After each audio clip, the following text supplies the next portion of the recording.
In this video, we will briefly cover the history of the payment system.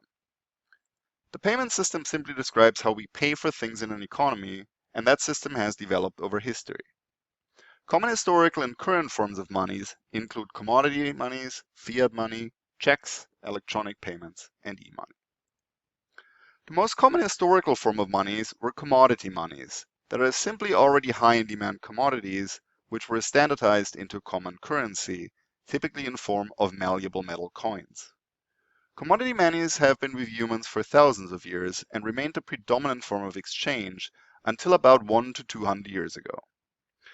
Notice that modern-day coins are not considered commodity monies in this sense, since their value in transaction does not reflect that of the underlying metal.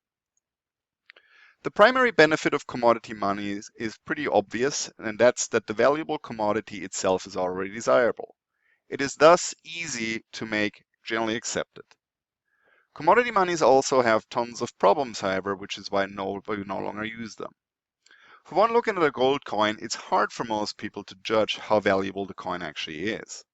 Forgery and debasing, a practice in which the core of a coin is replaced with a less valuable material, have been common throughout history. Commodity monies are also generally heavy and easily stolen.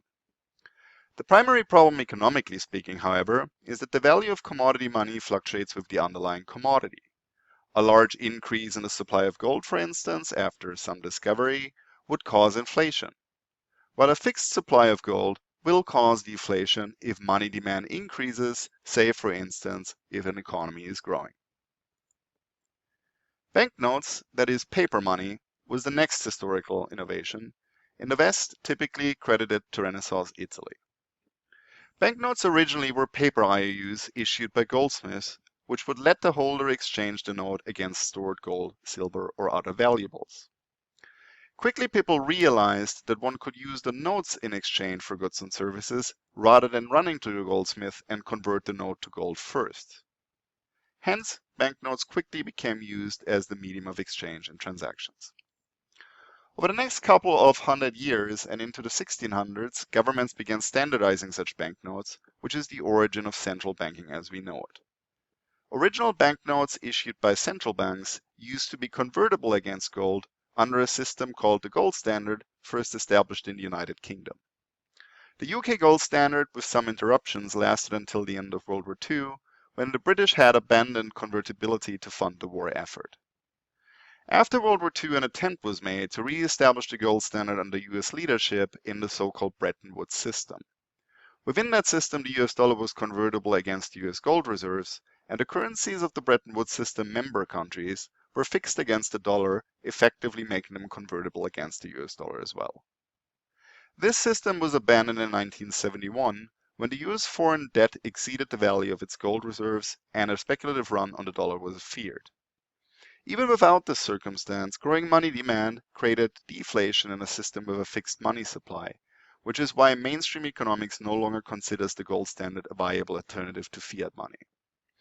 After the gold standard was abandoned, the currency became fiat. That is, it's not exchangeable against anything. The value of a US dollar is largely only the value that we all believe it holds. We'll return to the discussion of the gold standard more a little bit later in the course, but for now just know that your dollar is not convertible against anything of real value. It only holds value as long as we all think it does.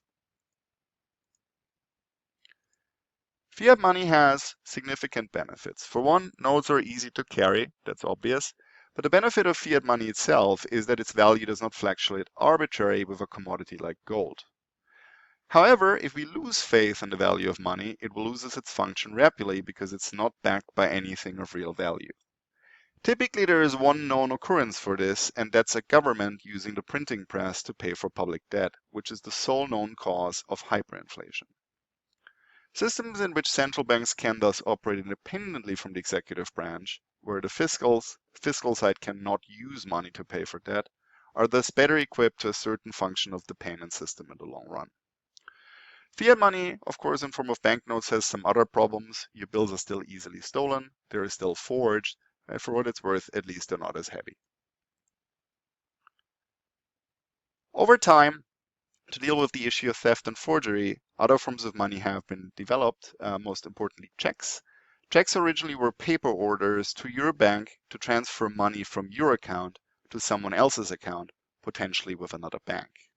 Now, needless to say, you don't use checks much anymore, and not because the payment system itself no longer exists, more because much of it has been replaced by electronic versions. Checks solve the problem of transport, obviously, and they facilitate transactions.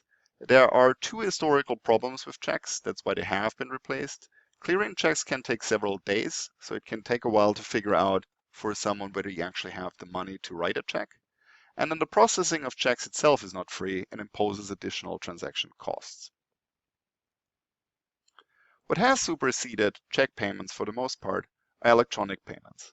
These have become more popular largely because they reduce transaction costs and because they're faster, and perhaps the most common form of electronic payment are debit cards, which are effectively electronic checks. Unlike a credit card, a debit card lets you pay with money you have in your checking account, much like a check does.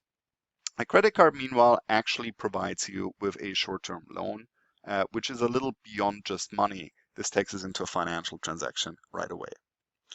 In the meantime, online payment systems between banks can vary considerably from country to country. In the United States, the electronic check payment system in its practical form is about 15 years, 20 years old. It's really not that old. However, these have become more common pretty much everywhere. And of course, with new technology come new security concerns like identity theft or similar types of fraud, which were less common in a pre-electronic world. There are other forms of e-money, and Mishkin discusses this in some detail. I'm not going to go too much in depth, but be aware that the financial system is ever evolving, and with that, the payment system is as well. One question that often comes up in this context is that of Bitcoin or other blockchain technologies. Some have hailed these as the future of money, more generally speaking, although I do want to say that most experts do not take them particularly serious in the current state, and especially not Bitcoin. At face value, the technology is designed to limit money creation in an effort to replace an independent central bank as the primary guarantor of price stability. So the idea is the blockchain technology allows a limited amount of mining of money of Bitcoin, and that should in principle ascertain its value. In practice, however, the price of Bitcoin has fluctuated due to speculation wildly over the last few years, and trading often in transparent and dubious exchanges has raised the question how safe that currency can really be. Unlike fiat money, such systems have not yet developed safety nets like, for instance, deposit insurance or similar government guarantees, and that inevitably makes the public more hesitant to adopt them. That does not mean that such technologies can never replace conventional money. That is potentially feasible, but under the initial definition of money as anything that is generally accepted in the repayment of debt or in the payment of goods and services, the innovation of blockchain-based monies certainly still has a way to go. Switching gears a little bit, as a final thought on money, be aware that we can actually measure money in the aggregate. The common measures that exist, you can look these up from the central bank. Forgot to insert the source here. This comes from the Federal Reserve Bank of St. Louis. Our currency, that's the line at the bottom. M1 is the line in the middle. This is currency plus checking deposits. And M2 is currency plus checking deposits plus most time deposits. Time deposits are things like certificates of deposits. That is money you store in the bank for a fixed amount of time.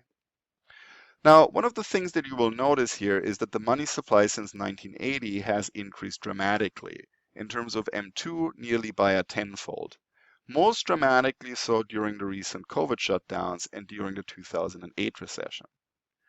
To a degree, the general increase reflects the growing US economy since the 1980s. As an economy increases, transactions demand increases, and the central bank has met that, which was one of the reasons to abandon the gold standards in the first place. However, the money supply has also increased faster than this, and noticeably it has done so during crisis times. As we will see, this is related to the central bank's objective of keeping inflation slightly positive, not at zero, and of its second objective on combating cyclical unemployment. We don't quite yet have the tools to discuss this, but we'll get there within the next few weeks.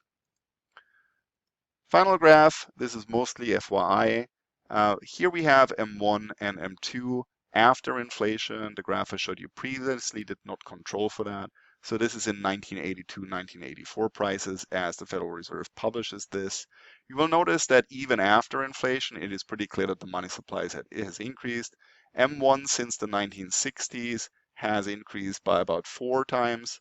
M2 since the 1960s has increased by about 7 times. And you see this very dramatic drop here in recent months. That is something that we will have to discuss.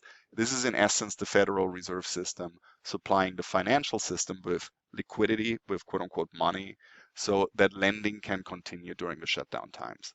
Again, we don't quite have the tools to discuss that, but be aware there is something going on COVID related in the current monetary system.